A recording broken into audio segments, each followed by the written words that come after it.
This is the 12th edition of the Positive Postman's podcast. And I have her sitting down with me. He really needs no introduction to some, but to most, this guy played for Coach Robert Hughes. He led the University of Tulsa to the Sweet 16. He was the Missouri Valley Conference Player of the Year in 1994. He was drafted in the second round in the NBA draft in 1994. He once scored 34 points in a victory over the UCLA Bruins in the first round of the NCAA tournament in 1994. He also, one more thing about it before I let him start talking, he had the highest scoring average of 31 points per game in the 1994 NCAA tournament. Did I get that right? Yeah, absolutely. Okay. Mr. Gary Collier, we also know him as Big C. Thank you for coming on the podcast. My pleasure. Yes, sir. Yes, sir. And I appreciate you coming and being here. Hey, my pleasure, man. Yes. Anything for you, man. Yes, sir. Yes, sir. So what you been up to? Oh, man. Just living. I've got out of coaching, and I'm assistant athletic director over at Crowley ISD. And one of the unique things about, being a coach and then transferring, you get older, a lot of the people that I knew when I was coaching, our classmates, they were parents of a lot of the kids that I coached. Okay. And now it's gotten to the point that we're becoming grandparents, becoming grandparents to a lot of kids that are coming. So I'll see guys at the game, at the football game, basketball game, and I'm saying, man, what you doing here? What your kids are? No, I'm a grandson, or my granddaughter. And so it kind of lets you know it's a blessing that you're able to live that long, to where people you grew up with, we're becoming grandparents now. And not only, they able to see their kids grow up, but now they actually get to come back and watch their kids participate, their grandkids participate in sports. Yes, sir. So it's great. Yes, sir. I see a lot of coaches on the high school level that play for Coach Hughes. Right. What does the legacy of Coach Hughes mean to you? Oh man, it means a lot. I owe a lot to basketball, and I owe a lot to Coach Robert Hughes. Just a lot of things that he taught us on the court. We apply to life, and that's just like anything else. That's where your wisdom kind of comes in, and the things that you learn for us, discipline, the hard work, grinding it out, not letting other people outwork you, things like that. Man, it's something that you apply to your life. You apply to your job. You treat people with that same respect, and you want that respect coming from you. And so a lot of the other coaches now that played under Coach Robert Hughes, they coach their teams like it. Of course, you can't be as tough as Coach was on us. And a lot of them would love to, but the times have changed. But you still have that discipline. You still have that accountability. Guys like Charles Hickman, who I think is probably one of the better coaches in all of Metroplex, because of the things that he's done with the group of kids that he actually has to coach. And you see some of the games, and you see the kids, ain't no way he should be doing as well as he's doing. But a lot of that's attributed to Coach Hughes. Wendell Ivey, who's doing another really good job. Shaw, who's over with me over at Crowley, he's doing a great job over there with those kids. So it's just good to see guys that we grew up with and played under Coach Hughes are actually, advancing the sport by, taking on that coaching responsibility. He passed away last year. I think it's coming up on a year, it's close to a year, not too far. How did you feel at the time of his passing? What were your thoughts? It was tough, man. I've been around a lot of death. A lot of my uncles, my dad passed when I was a sophomore, and then you know people's gotta pass away, you know that they're gonna go, but it hit you hard. It really did. It was tough because you think about all the stuff, the grinding that he taught, that you went through with him, you know, the early mornings, you know, that we're getting up, going in that gym, and all the, you know, blood, sweat, and tears, and the stuff that, you know, he always was one to support me, even after I graduated. You know, he would come up to Tulsa several times and see basketball games. And then, you know, even when I was coaching, we went to state, you know, he sat right behind us on the bench, made sure that he was there. So he constantly supported me, you know, whether I was playing or whether I was coaching. And so he was like another father figure to me, definitely a mentor to me. And so seeing him pass away, we really lost a legend. Yes, sir. Yes, sir. Yes, sir. So you were a Dunbar Flying Wildcat. Yeah. Does that still feel the same way now that it felt in 1990, 1990, which was your senior year? Yeah. I don't know. I still take a lot of pride in being a Dunbar Flying Wildcat, but ain't too much flying going on no more. But just, you know, it was, you know, alumni is like a big fraternity. You know, I think what really brings the nostalgia back is when you go back to the homecomings. You know, you had the homecomings, and they started to do a really good job over when Dunbar had their homecomings over at Clark. You see all the different people tailgating you got going on, people you went to school with, and so girls you saw when you was going, it's like, ooh, and people changing, but at the same time we were the same. So I mean, it's still some pride, definitely. There's a lot of pride being a Dunbar Flying Wildcat. Yes, sir. How many different schools were you recruited by your senior year? I wasn't heavily recruited. You know, some of the schools, Rice, I think because I was a pretty good student. Never got a chance to go visit Rice. North Texas was definitely one. Oklahoma State, and then Tulsa came in very late in my senior year. I want to say after the second semester, that's when Tulsa started to send me some letters and call me. I went and visited North Texas. Just thought it was too close to home. You know, I wanted to get away a little bit, you know.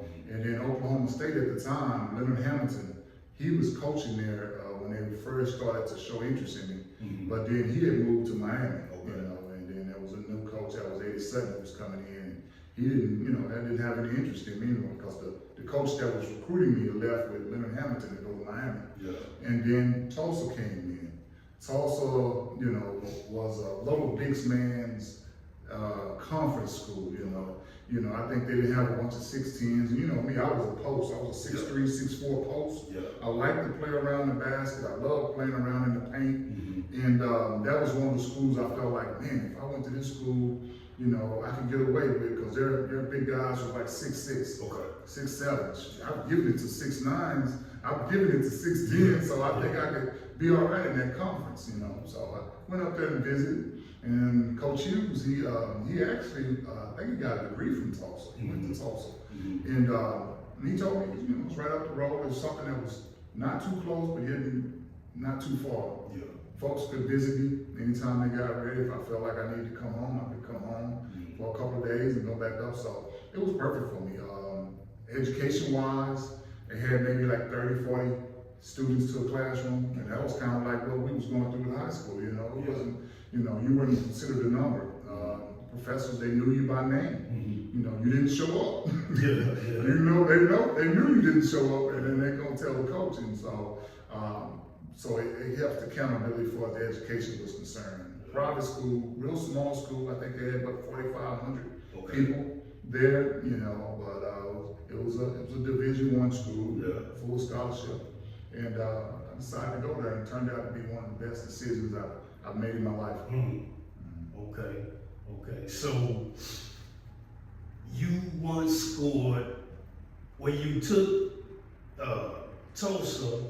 You led them to the NCAA tournament. Did you do that more than once? No, it was just that one time, my senior year. Senior year. And I wish I had redshirted my freshman year. I didn't redshirt my freshman year, but I wish I had one more year. I really did. Okay. That would just worked out for me perfectly. But that was our first. That was my first time going to a tournament out of all the 4 years that I was there. And you know, we won the first game, beat UCLA. Yeah. And I think we caught it with the pants down. I think they overlooked us. Some of the comments that were made in the pre-conference, you know, they was asking, it was Jim Herrick, he was the head coach there at UCLA game. And they were asking Herrick, what color you guys gonna wear? I said, well, we're going to wear white because we're gonna wear blue on Sunday. And you know, Coach Smith was like, Gary, did you hear that? Yeah. He's going with. So they already looking past us. And so next thing you know, first half of the game, we're up 28 points. And you know, we ended up winning, and we ended up playing the next game Oklahoma State. Okay. And Oklahoma State was a state rival. You know, we played them every year, home and home. One year they're gonna come to our place, and next year we're going to their place. Yeah. And for the 4 years we were there, we never beat them. Didn't beat them not one time. But it was just like I said, it was divine intervention. One of their best players, Fred Burley, he had missed curfew. And so Coach Sutton doing the right thing and holding kids accountable. You miss curfew, you don't play. And I think, honestly, speaking with Coach Sutton later, he said he thought they could beat us without him. And said, had he known, he probably would have punished him in another way and let him play the game. But we ended up beating them, and then we played in Arkansas. Arkansas, they ended up winning it all that year. You know, they had Corliss Williamson, Derek Thurman, man, they had a squad, and you know, it was 40 minutes of hell. They pressured the whole time, and they subbed 5 guys in and 5 guys out. They wouldn't miss a beat. And that's a deep bench. Yeah, it is. And probably our worst thing is that we played them earlier that year because they were another rival because coach at the time came from Tulsa, and we had played them at our place. And man, we had lost to them in overtime. And that was one of the reasons why we got in the tournament, because all the tough games that we played, all the top ranked teams, we either beat them or we played them really, really close. And that's very important to the power rankings when they're talking about, you know, getting into the tournament, automatic bids and stuff like that. Yes, sir. And so they were making sure that they wouldn't underestimate us this next time. And so they ended up beating us pretty good. But I had a good tournament that year. 34 the first game, 26, and then 35 the last game. And so, it was kind of putting Tulsa on the map. That's what Tulsa got on the map. Now, I did a little research, and you averaged 31.3 points per game, and you had the highest average in the entire NCAA tournament. Right. Did I get that right? That's it. Was the research okay? That's correct. That's correct. So what notable players were in that class? Well, you had the O'Bannon brothers. Okay, that's UCLA. UCLA, O'Bannon brothers. You know, he's the one responsible for all this NIL. Yes, sir. Yes, sir. And O'Bannon, and then you had Tyus Edney. He was at UCLA. Big Zeke, big guy from UCLA. Then you had Big Country from Oklahoma State. Then you had Brooks Thompson. And then, of course, when you played Arkansas, man, they were loaded. You know, Scotty Thurman, Corey Beck, Clint McDaniel. You had what was Big Tank, Robinson, Lee Wilson, big boy out of Dallas. And so they did a really good job of always recruiting right around in that Texas and that Dallas area. Arkansas really did. Nolan Richardson did a really good job of recruiting. You know, Oliver Miller went to Arkansas, but he was gone when we had played him. But it's one of those things where, man, there was a lot of stars that we played against. And like I said, we were just happy to be in the tournament. And we felt like nothing could go wrong. We was playing on borrowed time or extra gravy, whatever you want to call it. And so we were just happy to be there. So we was real loose. None of the pressure was on us. Because a lot of people didn't feel like we was supposed to be in there anyway. So we didn't have nothing to lose, so we just balled out. I see. So now you also or in the Tulsa Basketball Hall of Fame? That's correct. Okay. Yeah. Okay. That was a great thing, you know, and it happened last year.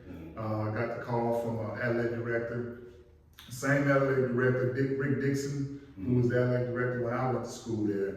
And he called me up one day and I said, what's going on? He called Mr. Dixon. I said, he said, man, we're gonna put you in the Hall of Fame. Yeah. You know, and that's something. That is definitely something. It's something where, you know, from this point on, I'll be recognized as one of the greats, you know, athletes that went through the University of Tulsa. Yes. Do you connect, or do you still have any affiliation with Tulsa? I do. I'll go down at least once or twice a year. They have what's called Legends Day. Okay. That's just when all the former players, anybody who wanted to attend a game, a basketball game, you know, I go to some of the, I ain't been in a while, homecomings, because homecomings always happen around the times we got football games. I'm busy, I'm working during that time. But yeah, I keep in contact with the guys on the team, and we still, you know, group chat.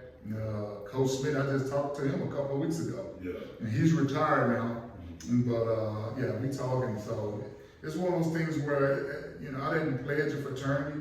But being in that basketball team, being on that basketball team, and the amount of time you spent, and the stuff you go through, and the type of relationships you build, it's like you have a fraternity. Yes, sir. And so you're gonna stay in close contact, you know, all the time.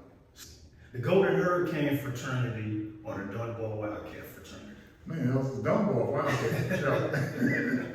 Yeah, I mean, that's just, because that goes, I mean, that goes all the way down until I'm young, you know. I've got 4 of the siblings. They're all older than I am. I got 3 sisters and 1 older brother. And we're all Wildcats. Yeah. I think all of my uncles, mother, all Wildcats. Yeah. I think my dad, he wasn't raised here, so that's why he's not a Wildcat. But I got, man, multitudes of cousins, friends. And so you growing up, you see Dunbar play, you want to be a part of that. Like, man, you go to games when you're in elementary, middle school, and then you get to high school, and you actually have the opportunity to be a part of that. Then you are a part of that. And then after you leave, you know, you hope the best for those who came after you. Yes, sir. And so that's probably why I would say Dunbar, Flying Wildcat fraternity over the Tulsa. You know, Tulsa didn't happen until that 4 years I'm there, and then afterwards. But this was long before, you know that. So, yes, sir. So it's a little bit stronger. Roots are a little bit deeper. Yeah. Yes, sir. And your brother played for Dunbar as well. Well, he was on basketball. I mean, he's a football player. Yeah, he's football. And a lot of people think I was related to Gary Collier. That wasn't you. No, that wasn't my brother. A lot of times I say, man. And I talked to him. He said, man, you know, a lot of people think I'm related to you. He said, yeah. He told me the same thing. He said, yeah. A lot of people ask me, are you my little brother? Yeah. You know, because he was one of the big guys that played down low. I wish I had Gary's size, but I think he was a couple more inches bigger than I was, taller than I was. But my brother Roy, he was a football player. Okay. Yeah, he played offensive line and defensive line, and so he was a pretty good football player. All these years, I thought that was your brother. Yeah, a lot of people thought that was. How old were you when you first started getting acquainted with Dunbar basketball? Man, I would say about 5. Okay. 5 or 6. You know, like I said, I'm 7 years younger than my next oldest sibling, so I was a late baby, they call me, you know. And so my sisters, they were in high school when I was in elementary, so they would go to the game, and of course I go with them too, you know. So I got acquainted to it at a very, very young age. I got a chance to see the big crowds most of the time when they were, you know, at Billings again. I remember when Wilson was wasn't even made yet, built yet. The public school gym. Yeah, public school gym. Billingsley was it. Billingsley was it, you know. That little hot box right there. But that's where I grew up watching and seeing that stuff, man. And that's kind of where I didn't know if I would be a basketball player. I know I liked basketball, but just seeing that in the crowd and the way the whole audience, you know, got behind the team, and it was almost like they were just important to the players for winning the game, because a lot of the, you know, when you shoot a shot, when you feel that, man, you guys play a little bit harder, and your shot, it's almost like the crowd willed the ball to go into the hoop a lot of times, you know. Yeah. So that was amazing. I just dreamed of being a part of that. Mm-hmm. So who was your first memorable Dunbar High School player that you saw? Probably Daryl Brother. Okay. Yeah, Daryl Brother was one of those guys who tear you up. Mm-hmm. After that, you're looking at Big Willie. Yeah. I didn't get a chance to see Big Griff as much as I did the others. Even Bob Jr. Bob Jr. shoot them threes, and the way the crowd would cheer for him when he knocked down a shot. Then growing up in middle school, you're looking at Slow, you're looking at Carl Allen, those guys, and they were really good. And of course, Derek Daniels. And see, Derek was a few years older than I was, and I was just trying to do all I could as a sophomore to be a part of him because I know how good he was. Yeah. And so, I was fortunate enough my sophomore year to make varsity. And he was one of my favorite players at Dunbar of all time too, Derek Daniels. But those guys are some of the people that I looked up to. Okay. I remember, I think the first time was probably Browder. The first time I had any kind of awareness of Dunbar basketball was probably during Fern Neely. Right. He could shoot. Yeah. He was kind of overshadowed because of Browder. Yeah. Now, after your senior season at Tulsa, you were drafted in the second round. Drafted in the second round. By the Cleveland Cavaliers. Right. And that's why I wish I had redshirted my freshman year. Okay. Because when I came out my senior year, that was the last year, I don't know if you remember, that was the last year where kids could come out of college and make that crazy money right away. Yeah. That's when you come out, you can make $80, $90 million. Mm-hmm. And so they knew because it was going to be a new collective bargaining agreement, and they were going to make it where rookies can make that much money. So you had guys that were underclassmen, never been that many underclassmen came out in all of basketball. You had Glenn Robinson, you had Jason Kidd, you had a bunch of guys who normally would stay at least 3 years. They were coming out after 1 and 2 years, and so that case it just pushed me back further and further, because only the first round is guaranteed. Right. And so I got to Cleveland and things went well, but I think one of the things that hurt me more than anything else was when Gerald Wilkins got hurt. Gerald Wilkins tore his Achilles, and I forgot it was like the 4th or 5th game of our preseason. And the way NBA works is that you got a starter and you got a backup. Starter and backup 1, starter and backup at 2. Sometimes coaches can move pieces around depending on the situation. But you got really 2 guys who are gonna get all the action. And then I was that 3rd guy. So when it was with me at the 2 position, which I've never played, I ain't never been a 2 guard. I've always been a forward or a post player. Gerald Wilkins was the 1, Bobby Fields was the 2, and whatever time those guys didn't share, that's when I would come in. So when he tore his Achilles, Bobby Fields moved into the starting role. I was supposed to back up Bobby, but they didn't feel like I had the experience. And at the time, I didn't. I didn't have the experience. I didn't know how to chase guys off the screen, run, pick and roll. Give me the ball to kind of clear it out, and I'll go score. But isolation.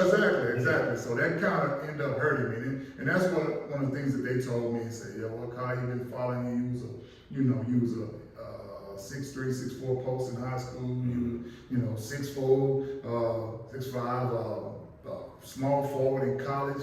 And given the time, I think you'll do well. I think you learn it too. But right now, since he's got hurt, we don't have the time. And so they ended up bringing a free agent in at that time, Tony Campbell. They brought him in, and that's when they released me. It was like the last day too, man. I made it through all the preseason. A couple more days, and I would be good to go at least for. But I think it was all in God's plan. So I left that year and I ended up playing CBA up in Quad City. The basketball league that they have now, the NBL that they got going on now, where you get a chance to play, develop. Team see you, they can bring you up if they want to. Like the G League. Yeah, like the G League, exactly what it was. And so it was pretty interesting. And then, got a call from the agent talking about said they get paid. And so that's when I ended up leaving the following year, going to Europe. Now you played in at least 4 or 5 countries. Was it Paris? Yeah, you played France, Belgium? Belgium, Germany was mainly the main ones. Then you played Italy. But when you're over there, man, you play in multitudes. You might go to Russia, Israel, you're in Greece, you're in Spain, you're up in London. So it's at the beginning of the season, it's almost like, it's called a Euro Cup, but a Euro League, where you're playing maybe the first place teams or play against all the other first place teams, and like a pool play with other countries. Okay. Second place team in your country, you finish second, you play mostly against all the second place teams in other countries. And so that's when you really got a chance to travel and you see the world. You see a lot of different cities. You're always constantly on the move. And that's mostly at the beginning of every season, I think you mostly predominantly play your domestic games, in the second half of the season, in January, February, March, during that time. Okay. So when you played, for instance, if you played with Belgium, then the team that you were on was the best team in Belgium? Well, we weren't the best team in Belgium. We was aspiring to be the best team. Okay. Now, one year, a couple years, we won, but not the first time I was over there. I was on, how many teams? 3 different teams when I was in Belgium. Started out in Antwerp first 2 years, left, and then I came back and I was with Ostende. That's where I won a championship at. And then I left there, went to Germany, played in Frankfurt. I was on the better team there. We won a championship there. And then left there, back to Belgium and Mons, and then Reggio Emilia, and then the last was Paris, Paris, France. And so won 2 championships out of all the 10 years that I was over there. So that was great. But each team, it was a little different because the better teams were the domestic teams that had the best domestic players. Okay. Because at the time that I was playing, there could only be 2 Americans or 2 foreigners on each team. Okay. So if you're playing in France, everybody on your team's got to be French, except for at least 2 people. For 2 people, they allow you to. And then if you're in Italy, everybody's got to be Italian, except for 2 people.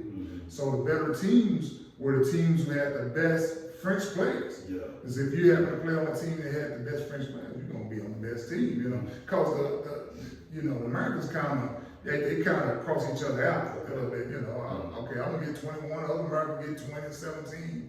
Okay, that's still even now. What this other guy, this French guy, he kicked butt, he tore that other French guy up.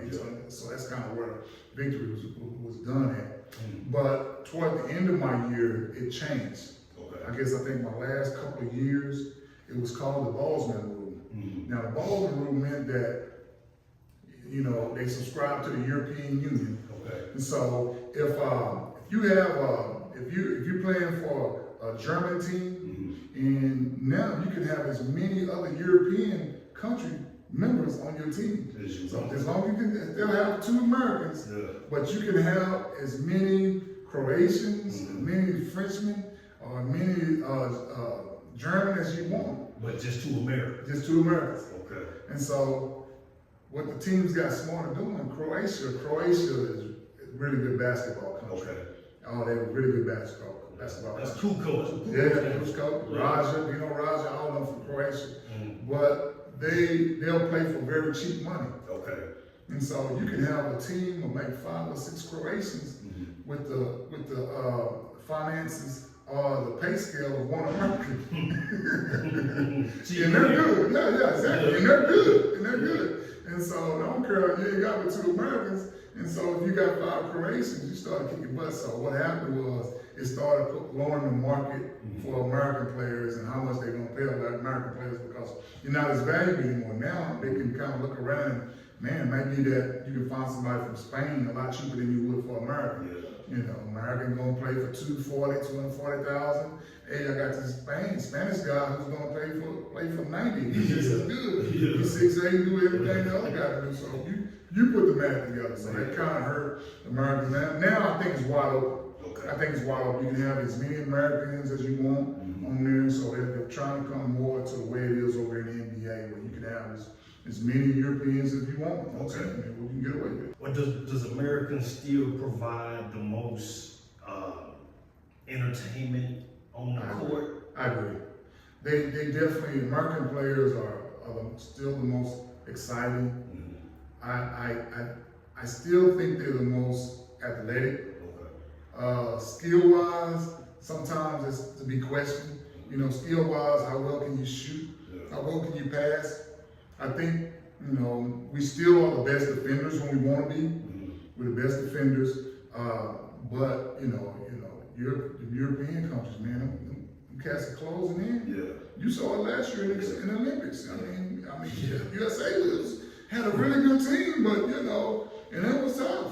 Because they play a different brand of ball over there, man. You know, it's still 24 seconds, but it's not as many possessions. Okay. That's what killed American players over here. USA, NBA man, you got tons of possessions. That's why you can be down by 25 and then be up by 25 in 10 minutes. Yeah. Because we don't play smart. We come down and jack up shots and ill-advised, but when you're playing international, those guys are going to sit and run plays. They're going to run every bit of that 24 seconds. Yeah. And then if they knock down that shot, you can go down and shoot quick if you want to. If you miss, guess what? We're going to come down. You ain't going to rush us. Right. We're going to set up a play. We're going to get the shot that we want to get. Yeah. And so, you know, guys like Tatum and Halliburton, you know, that's why they didn't play a whole bunch. You know, because, I noticed that. Yeah. And they're good players. But those guys, they take time to warm up. You know, man, you ain't got 8 shots to get hot. You know, you don't miss that first 2 shots. I gotta bring you back over here, man. We ain't gonna wait till.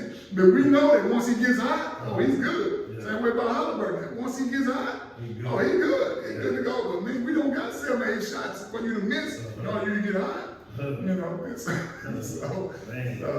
that makes a big difference. And so the strategies gotta be changed. And I think they did a really good job of picking the players and you know, Steve Kerr, they saw it. They saw that you couldn't play a whole bunch of guys, and you see they didn't play. They played Embiid a good bit. It depends on the matchup. You know, he didn't play every game. It depends on the matchup. You got that good. You got that good athletic 5. You know that you can play and you can get away with stuff. Because their 5s overseas can shoot 3s. Yeah. And so they're picking and popping. If you got a big guy who can't really, you know, guard the pick and roll and get out there and contest the pop. You got to come over and sit on the side. You got to go a little smaller. So, yeah, but it's interesting. But it's something that it's competition. That's great competition. Let me ask you this: what is the difference between the NBA game of today and the NBA game of our era? Oh, just physical play. Yeah, we were tougher back then. I think they're more skilled now. They can do things with that ball probably more than we could do when we were growing up. The way they handle the ball, the passes that they make, throwing it up there by the rim, guys getting it and dunking it. They can do that a lot better now than we did, but I think we were mentally more tough. Okay. Defensively, the way you guard, you can bump. You can shove, you can push, you can kind of guide guys defensively with that arm bar and stuff. You can't touch them no more. You know. No more hand checking. No more hand checking. You know, you think about guys, they talk about LeBron being the best. LeBron's a really good player. If he's not, he's one of the top 2 that ever played the game. Yeah, I ain't gonna say he's the first. But if Jordan, you know, think about it. If Jordan was in during these times now, you know, I think he could have done even more for us offensively, you know. And he used to score easy back then when they was knocking him down. Yep. So now they can't even touch him no more. You know, just imagine what he could have done. Whether he would have won more championships, I don't know, because I think teams are a little bit more competitive now because you can't do that. You know, guys like, you know, the Golden State Warriors playing them, you know, they're one wild man. And if they had kept Durant, they probably could have won another 2 or 3 more. 2 or 3 more at least. You know, that's a hard, you know, any of the Bulls teams up against that Golden State team, the way the rules are now. Now, you put the rules back then, now I think Bulls will get them. Yeah. But now the rules, now you can't touch guys and stuff, and it's all about shooting. It'll been tough for Bulls to beat Golden State. So, players like maybe Dennis Rodman, would it be difficult for them to play in this era? I think he could play because he played defense. You know, he'd be more like that characteristic of a Draymond Green. Yeah. What Draymond Green is now. Okay. I think he worked a little bit harder. He could defend a lot more people than Draymond can. But I mean, he could probably still play. He could. I'm trying to think of some other guys that would have trouble now. You know, guys like Patrick Ewing. Yeah. You think he'd have trouble? He'd have trouble now because he's got to get out there and guard people away from the basket. Yeah. You got guys like Jokic.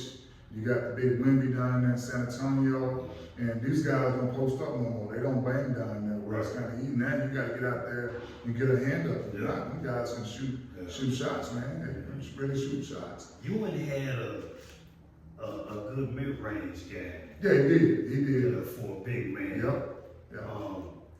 Now, back then, the game was started from the inside out. Right.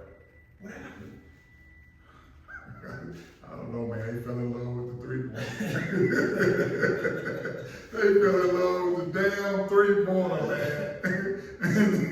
So it seems like because there's no certain year that it all changed. It kind of like gradually changed over time. And they just fell in love with the 3-pointer, man. You know, I guess our baseball players, they love the home run, and still hitting it over there in that big space over there in right field or left field. Everybody's going for the home run. Everybody wants to shoot the 3-pointer. And I think the coaching changed. Because of the coaching change, coaches were allowing the players to do that a lot more. And I think a lot of it had to do with the European players. Yeah. You know, because over in Europe, I know when I was there, no matter how tall you were, everybody worked on the same thing. Yeah. Big guys worked on the ball handling, guards worked on the post moves. Everybody did dribbling, and everybody shot the ball from 3-pointers and on up, And so having those guys over here, guys like Dirk Nowitzki coming in and shooting, and Steph Curry coming in and just shooting, and the coach not, because some of the shots that Steph would shoot when we was playing, you getting pulled out. What the hell is that? Man, you just barely came across half court. You don't shoot that. But they let them do it, and they started to be really good at it, and so it kind of caught on, and it was one of those things like over a few 3 or 4 years, and it just started to be that way. Now, will it continue to stay that way? I don't know. I don't know. Well, one argument is I look at NBA TV a lot, and one argument is it brings more excitement to the game. It does. And that's why they allow it. Yeah, it does. Whereas if you're focusing on a big man that's just posting up, it gets kind of right. I agree. I mean, that is one of the reasons why fans come out, and that's what the fans want to see. It's kind of like in football, they probably have never thrown more passes now in football than they ever have. Because it's exciting. It's exciting to throw that pass, and you don't want to hand it off. That's boring. It's boring to a lot of teams. But whether they stick around or not, I don't know. I remember a time when running backs and NBA centers were both drafted at the top of the list. Right, exactly. But now the center position, with a running back position, they can't get paid. Yeah. Center position, you gotta know how to shoot. Running backs are a dime a dozen, man. Anybody can do that, Plug and play. As of right now, who is the greatest European player of all time? European right now, of all time. I'll say probably Dirk. Dirk, best European player of all time. I had an opportunity to play against Dirk when I was in Germany. Okay. He was in Würzburg, and at that time, I was in Rundorf, it's right outside of Bonn. And he was like, 18 years old. And I remember, I didn't think he was going to be any good. Because all he did, he was 16, all he did was shoot threes. It's like, man, he's easy to guard. I said, man, this guy just gets somewhere near the block. He can be, man, because he can be tough. And they kind of figured it out. He used to hang out at that elbow quite a bit. That's about the closest he ever got to that block. He's not going to be on the block, but he's at that elbow. Now, real quick, explain to the viewers what you mean when you say the elbow.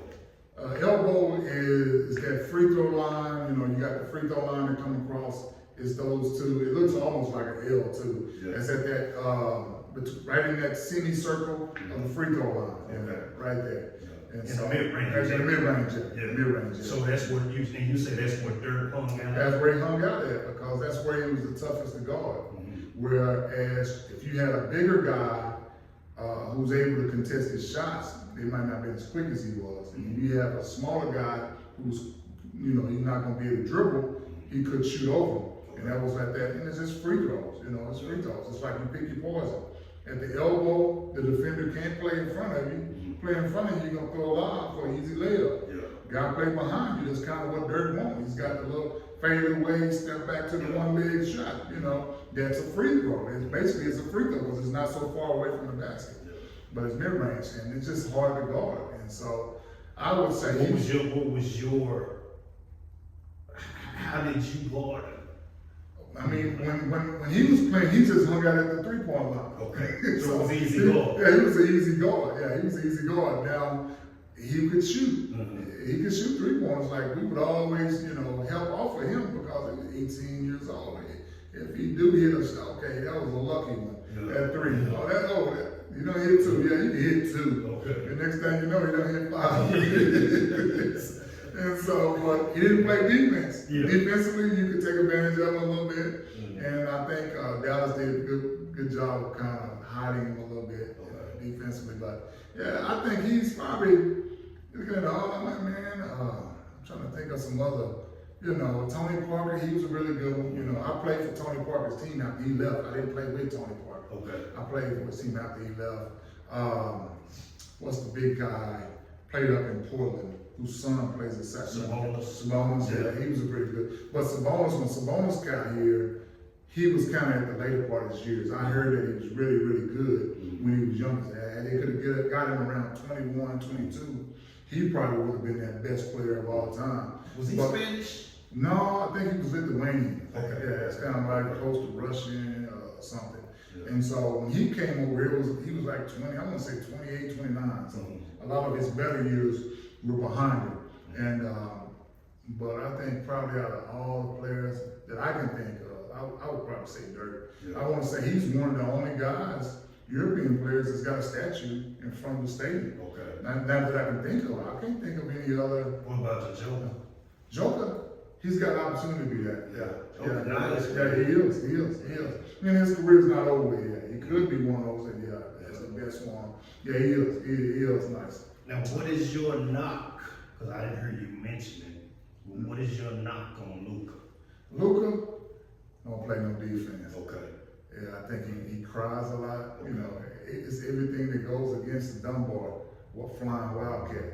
Yeah. You know, he wants to argue with the referee. He doesn't get back. Yeah. You know, he couldn't have paid for Coach Hughes. You know? Yeah, as good as he is, he couldn't have played for Coach Hughes. Yeah, think about it. He couldn't have.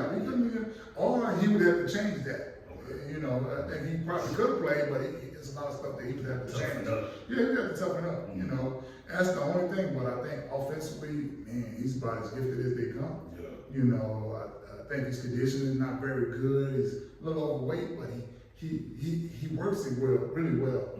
Because sometimes I think his weight actually benefits him because he's so big. Yeah. You can't steal his ball. He does a pretty good job handling the ball. He sees the floor really well.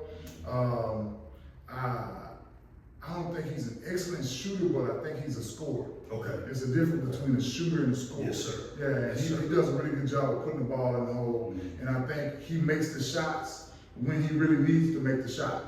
You know, but I just hate the crying and the pouting and flopping, you know, a lot of times. And even if you don't hear the whistle, you got to get back. You know, that's the only thing. And it's okay. I understand that a lot of times you probably do that stuff to get the call. Yeah. But if you didn't earn the call, it didn't get, hey, you got to get back. I got to get back. Because your man finished. Yeah. That does no good to score 35 and you give up 38. You know, so yeah. And they're starting to pick on him a little bit now. They're starting to know that, hey, Luka's going, you go ahead. Yeah. And I think Anthony knew that too. You know, anytime he was on, man, don't pass it, just clear out and go on. I was looking at the championship last year with the Celtics and the Mavericks. Mm-hmm. And you got a better basketball eye than I do, but from what I saw, it looked like Jaylen Brown exposed it. Yeah, he did. I mean, and the reason why he got that far was he had Lively and he had Gafford to block those shots and get those rebounds, you know. But Jaylen, he really did. I thought he did too, man. And I thought they could beat Boston, but I didn't think Luka was gonna play that bad defensive game, you know. And then if you just, I tell guys all the time, we were talking about it the other day. I said NBA is probably the one sport where if you win a championship, you are definitely the champions because you got to win the best out of 7 games. You know, I guess hockey would be that way too, because in basketball, you know, in football, everything's one game. You can win one game 2 or 3 times in a row with different teams. It ain't the same team, but to play as a team, you know, and beat them at least 4 times out of 7, that's tough to do. Easy, Because what they do, man, them coaches, they go back and they break down and they dissect this film, they know the plays. He likes to get it here, he likes to get it there. And so all that data is given back to the players the next day. And so now the next game, you're going to see, you know, Boston Celtics 2.0. The next game is going to be Boston Celtics 3.0 because they're going to get better because everything that you do, I mean, they come back, it's going to be a little hard to do it because it's dissected so much. And like I said, when I was over in Europe, man, we probably had probably close to 200 plays a season. You had to remember because it could be something that's just for that team. Because you play them, it's like, we're going to play this team maybe 2 or 3 times a year, and we got to change up some stuff, you know. And so it'll be a different play, same team, different plays. Next time we play them, we have a different set of plays. So it's something that you definitely had to remember. So now the other side of the trade that we touched on it a little bit when we was talking about Luka. Now, what they got in return for Luka. Yeah. What do you think about that? Yeah, I think if he could stay healthy, Anthony Davis, if he could stay healthy. It's a big if. Yeah. And Chris is not bad. He's still up and coming. He's learning. But that's the only thing, man. It's tough. You know, Anthony Davis. So a lot of times, you know, when general managers or coaches, they make decisions. They make decisions in hopes of everything going right. So if everything goes right, this is the decision I'm gonna make. You don't want to say that I'm gonna make this decision, but I've got to anticipate. You do kind of got to anticipate, but you're thinking if everything goes right. And but think about it though.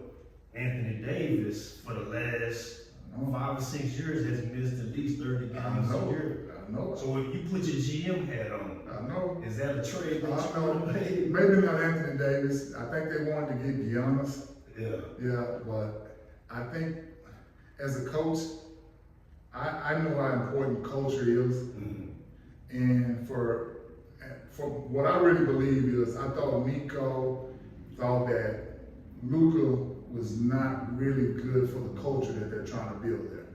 And you know, so I don't know. I'm not in practice every day, but I know he sees Luka, we see Luka. I guarantee you, he sees Luka way more than we do. And one of the main persons that never really had a problem with him, I thought that really was like made me think it was Jason Kidd. Jason Kidd never came out and said, man, I oppose this trade. I don't think we got to do it. And Luka's the most important to him because winning is most important to the coach than over anybody else. Yes, sir. He wants to win because every play, and you can't win without certain players. And if he's that guy, Jason Kidd is going to be like, man, no, I don't think we should make that trade. But Jason Kidd never said anything about it. And so that was always something, I don't know what he do, but you know, it's only hearsay for me, for us. We hear that, you know, he was bad practice player, he didn't show up, he didn't come out, he didn't take a lot of stuff serious. And you know, if you're trying to build culture, you know, if you got the best player on your team, he's not doing right, how can you get everybody else to fall in? You know, if your best player, how can you, because now whatever you say negates that, but no, because in players, just like kids, they see it. Yeah. You know, as a coach, I see it. I've done some things as a coach, man. I've got rid of some guys. Best player on my team got rid of him because he's bad for the culture. Okay. Best player. Talk about that. Call the mom up and say, hey, you gotta come get him. Yeah. Gotta come get him. He can't be. I'm not gonna go into details about it because Okay. but I have to call the mom and say, you gotta come get him. Yeah. And I hated it too. I hated it because he's the best player. And but if I let him get away with that stuff, now I'm losing the team. Yeah. Over for one player, you know, and that's not the way I was raised, you know. Coach Hughes, that's just too much Coach Hughes in. Yes, sir. That's too much Coach Hughes. He get rid of you, damn who you were. Yeah. You didn't come with it. Now, I wanted him to be that guy, you know, your best player, you want him to be your hardest worker, you want him to be more disciplined, you want to be your toughest player, you want him, but he just wasn't that guy. Yeah. What was life like in Belgium? Man, it was different. It was different socially. For one, you know, the television programs, you don't have as many television programs. You had voices was different, communication, language different. Was that a struggle for you to it really, it was, but I think good thing I was disciplined. Okay. You know, you go out to the movies, there was only a certain movie theaters you can go that had movies in English. So you made sure you found those. But, you know, I mean, it's different, man. It's different, you know, the way they feel about racism. There's no racism really over there, you know. Not that I knew of, you know, because they didn't understand that. It wasn't anybody that was slaves over there, you know. So it's a lot different when it comes to that. So you felt better about that part of it. I mean, it's just the way they smoke a lot of cigarettes. They're gonna do a lot of drinking.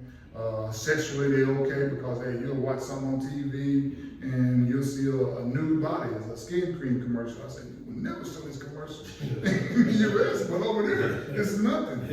You know, you see a vending machine, you got Pepsi, you got Coke, you got beer, wine. I mean, you can just go get out of a vending machine outside. You know, over here you gotta be 21, man. They're gonna card you. But over there, that's it, man. Ain't no vending machine. So it was different. You know, cigarettes, vending machine. You go out and they're outside. It's not like it's behind somebody's desk or anything. It's just out there where anybody can get it.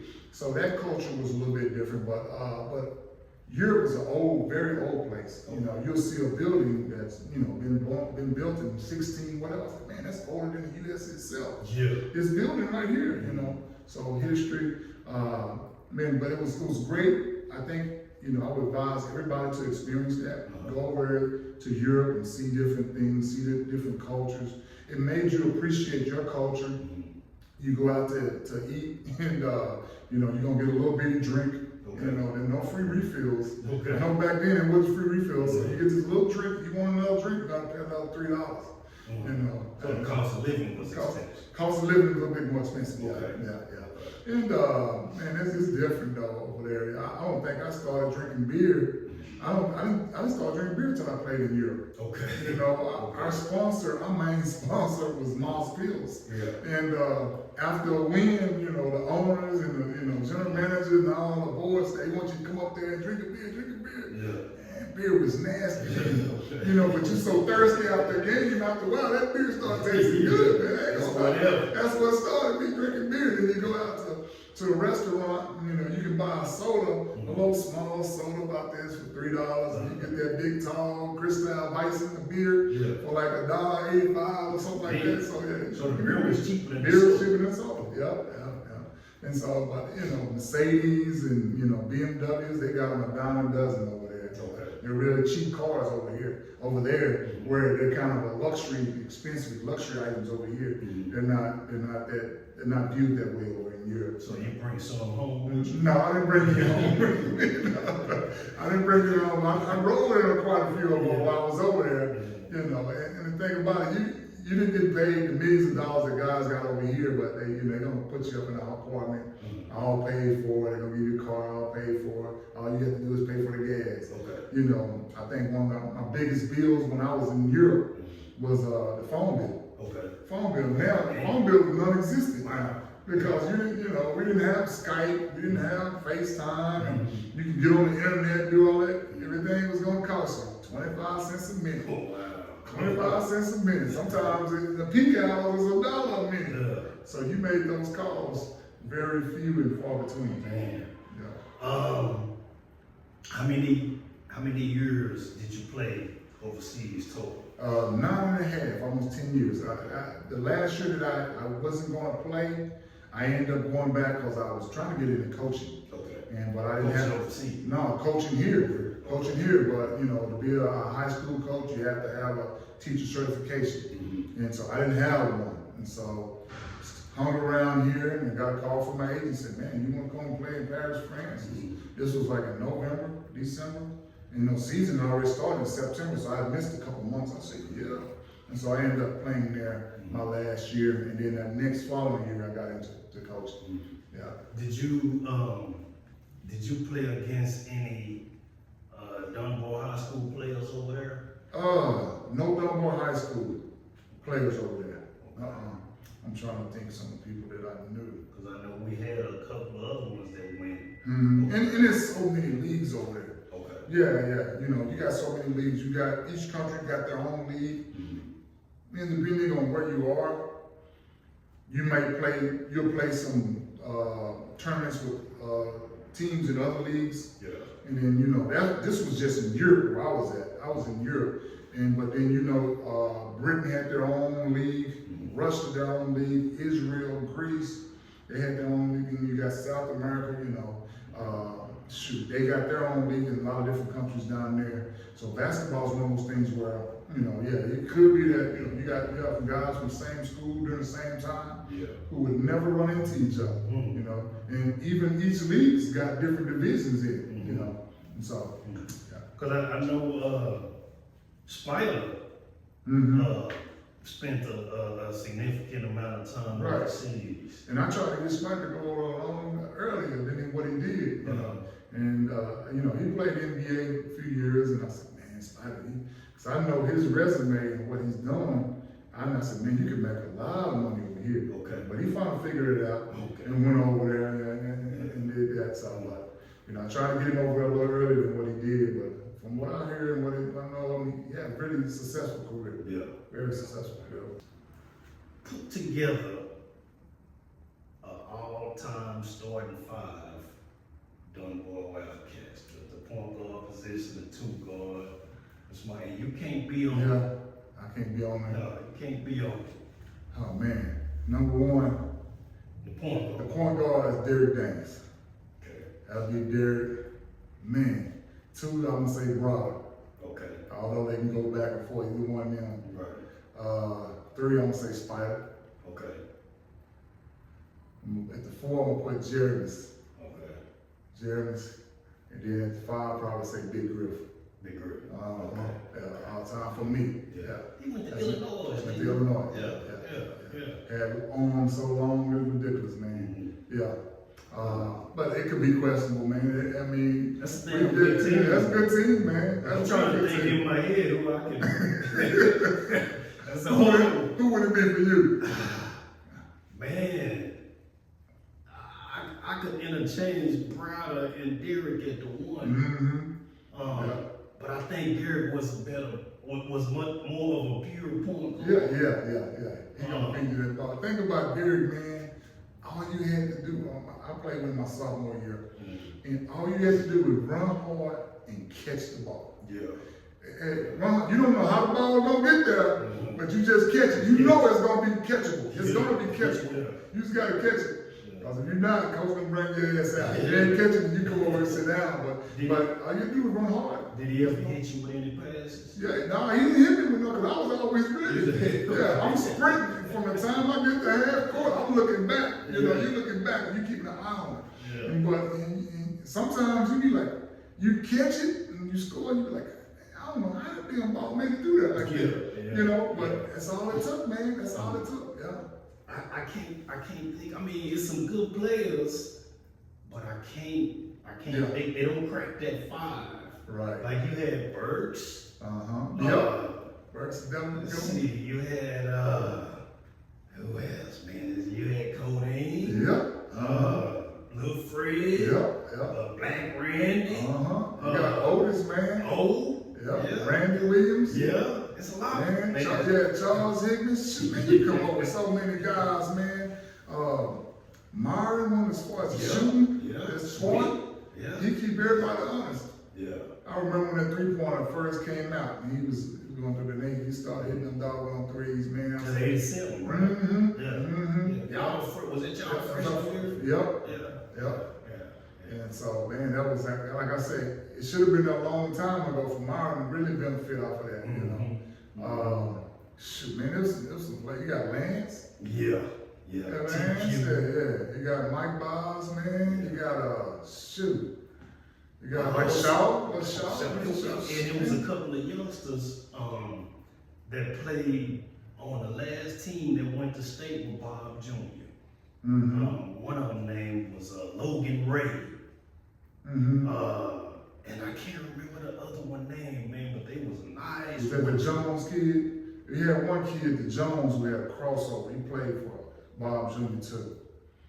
He had one of the toughest crossovers, man. Was it Dane Jones? Derek? Was it Dario? No, it wasn't Dario. I know Dario too. Okay. Yeah, Dario wasn't bad. And little Jones kid, because he was playing right when I first started to coach. First I got out of playing professional. He was playing. I thought he was pretty decent. Okay. We lost Pee Wee. Greg Westbrook. Yep. Did you play? Was you on the court with Pee Wee? Yeah. Pee Wee was a senior when I was a sophomore. Yeah. Pee Wee did some stuff and coach ended up getting rid of him. Yeah, he didn't play the whole season for him. He really got transferred. Why? Yeah, I think that's what it was. Him William McDonald. Big Mac. Yeah. But you know, coach didn't play that, man. Yeah. Coach didn't play that, and so and he was a really good player too. You know, and he invested a lot of time, everything, man. Good guy, man. And he was what I remember him for. He was always motivating. You know, he said, "Big C, do this. Big C, get in and do that." So it's always good when you have older players kind of talk to the younger players and give them a little bit of confidence and just let them know some things that they could do to get better. And he always did it in a positive way. You know, he didn't speak at me as far as talking to me. Yeah. You know, and so I appreciate him on that. Really miss him too. Yeah. Roger, you remember Roger Maps? Remember Roger? Pook?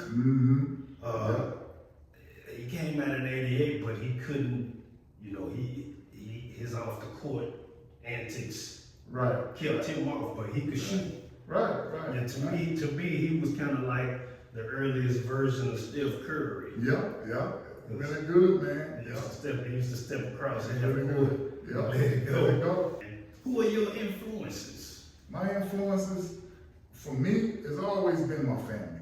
You know, like my family's been there. You know, my dad and mom. I had pretty good parents, really good parents, to be honest. And then my brothers and sisters. They've always been my influence. I always listened to them. And they've always told me right. You know, even if it wasn't the thing that I wanted to hear, they've been my influences. Then you got, you know, my coaches. You know, Coach Hughes was definitely an influence. Coach Smith influence. You know, other influence. You know, some of my friends. You know, like Charles Hickman, who's really close to me. Man, I'm really close to Charles. And he's always been an influence of mine. He probably won't even know this or anything like that, but he's always been one of those guys. Yeah, he's always been one of those guys that you could talk to about no matter what. And he shoot me straight. If I'm out of line, he'll be first one to tell me, "Hey, Big C, you out of line and this and that." And I could get it from him. You know, I could hear it from him. You know, and so other than that, man, that's basically it. I've had some really good positive influences in my life, and thank God for one. You know, God definitely my influence. You know, and as you get older, you tend to talk to God a lot more. You hear a lot more than what you used to. You're not so cloudy and a lot of distractions, but you can actually listen to him and kind of walk in a way that you feel like he wants you to go. Yes, sir. I've never known you to be out of line. Right. I didn't know you on a personal level, but we always kind of ran in the same circles. Right. But I ain't never really just known you to just be out of line. It seems like you've always been on the straight and narrow. Yeah. I agree. Not to toot my own horn, I was a pretty good kid growing up. Yeah, I didn't want to take a bunch of chances. Mm-hmm. I remember when games were really apparent. A lot of people say, man, we was growing up. I said basketball saved my life. Yeah. And I remember when Crips and Bloods was coming around, and we were all on the next street, and a guy by the name of Howard, he was trying to be cool. Howard was younger than I was, and he put the band down. Randall. Howard Randall. I don't know what Howard's last name was. Did he get killed? You got kids? Yeah. That's Howard Randall? Mm-hmm. Yep. I remember the guy Kevin doing and pointing the gun at him first and said, man, you better take that bandana off. Mm-hmm. And so he took it off. And we saw it. We saw how real it was. We were sitting on the curb. I said, man, I'm gonna get out of here, man. It's just crazy. So we went back to my backyard. Mm-hmm. I had a basketball goal, and we're shooting basketball. About 30 minutes later, pow, pow, pow. Mm-hmm. We heard it. And that was Howard. Howard put that bandana back on. I guess the dude that turned a couple of corners came back and got him or whatever. But because of that, basketball, had not been around basketball, I probably been still right there. Mm-hmm. And then that curve. And so, but I've always pretty much been a good kid, and thank God, God's always kind of watched over me Mm-hmm. and protected me, and I think that just comes from, ancestors, praying, now me praying, and I hope the same thing for my kids, For the most part, I think my kids are pretty good, so hopefully, the cycle can continue with their kids. Yes, sir. How many kids do you have? I got three kids and 3 grandkids. They're all girls. I got my middle daughter's about to have a boy, so we finally get ready to have a boy in the family. But they're good kids and they do the right thing, and I'm just happy. Yeah. I never wanted to hurt nobody. I never thought I was tough. I hated bullies growing up, and so I was never going to be a bully. I tried to do what was told. I was supposed to be at school. I'm at school. I'm supposed to be in this classroom. I'm in this classroom. Well, it was kind of hard to be a bully at Dunbar High School. Yeah, it really was. It was a little difficult. I don't know too well. Did your daughters play any basketball? Yeah, my youngest did. She was pretty good. Yeah, but she didn't have the love for it. Mm-hmm. And she was tough. Meaning that if you tell her, hey, let's go and work on some shots, and she'll go work. She'll go work on it. We'll go to the gym, get shots, ball handling, whatever. But the difference between her and me is like she would never ask me, say, hey, Dad, let's go work on some stuff. Okay. And that's when you know they don't really love it. Okay. Whenever somebody asks you, let's go work on something, they love it. They love it. Yes, sir. But if I was to ask her, she would 100% of the time, she'd say, okay, let's go. But she would never be the one who would say, let's go. Yeah. And so this game, man, you gotta be in love with it. Yes, sir. You really do. Yes, sir. You gotta be in love with it. I remember when I was in the 7th grade, because we always went up to the high school in the summertime. Right. And that gym was probably 109.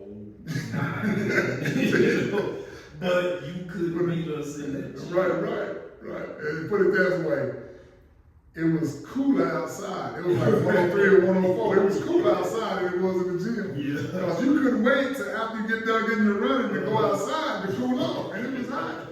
There ain't gonna be no AC on in there, man. You sit in front of that big old blow fan, and all it's blowing is heat. It's blowing that heat, man. But hey, you gonna stay trim and slim all summer long. Yes, sir. And I had I think I might have been, I was going to the 9th, and I had a little igloo of berry blue Kool-Aid. And I set that Kool-Aid down, man. I think it was Sam Burdine, which I He might have been, man. Just the time, I ain't wait but I think Sam Burdine. Yeah, he probably did, man. Yeah, we used to have them coolers, man. I used to have Kool-Aid, sometimes jungle juice. Yeah. Sometimes you get the little Gatorade package, you pour it, you don't think Yeah. it was sweet enough, but you drank it. But man, I said, those were the days, man. Yeah. Those were the days. And the kids nowadays, they couldn't do it. They couldn't handle it. It's too hot in this gym, you know. You know, I mean, like now, boy, we cut the AC off in a building. The administration go crazy. Yeah. They go crazy. That's right. That's fine. There be some suing lawsuits and a little heat in there, man. Heat ain't gonna bother you. Man. Well, before we sign off, man, give me a Coach Hughes story. Coach Hughes story, man. Well, I got a bunch of them I can't give, but let me think of a Coach Hughes story. It's just, I'll give you a story with me and Coach Hughes. You know, it was my sophomore year in high school, and we're getting ready to go play over at Sprague. I don't know if it was Roosevelt, South Oak Cliff, or somebody. And me and Charles Hinton, we go down to KFC. You know, KFC is right up under the bridge. We come back. Well, we walk into the school, we see the bus going down Raymond. Yeah. We done missed the bus. Okay. So, man, they ain't To the bus. Sprague. Yeah, to Sprague. Coach ain't stopping that bus. I know Coach seen us. And then the kids, the players on they laughing like, I said, man, what you gonna do? Man, I was so mad. I was disappointed. I said, man, so it was so most students, they gonna drive over to the game. I said, man, you want to ride with us? You can ride with us. We can ride with us. Yeah, okay. Me and Charles got in the car, drove over to Sprague. You know, early game, I think freshman was playing. And Coach Hughes, he always set up way up at the top. Yeah. I said, man, I gotta go. I want to play.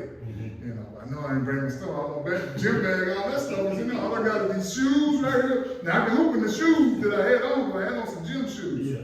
You had a uniform? I didn't have my uniform. I didn't have nothing. I just had my shoes and had my jean stuff that I wore to school. You know. This is it. And so I said, hey, let's go up there and talk to Coach, man. I ain't going up there. I said, hell with that, man. I'm gonna go over there. I'm just gonna take whatever it is you gotta give me, points, whatever. I'm gonna go up there and talk with this. So I went up there to him and I said, Coach, I thought you said we was leaving at this time, but you left early. He said, shit, see? All right, it's gonna be the last time, you know, that we allow this to happen, but we're gonna let you play today. And so we got in the locker room, and he told one of the other players, I don't want to say who the other player was, but you know who it was. He said, hey, give C your jersey. And I was like, man, We're gonna talk off camera. So I balled out. I ain't gonna lie, I balled out big time. And but that was the last time, to this day, that's the last time I ever been late to anything, man. And so that's just kind of, you know, that one time, it didn't happen no more. Even now, you know, as a coach, and you know, gotta be somewhere, I'm gonna be on time.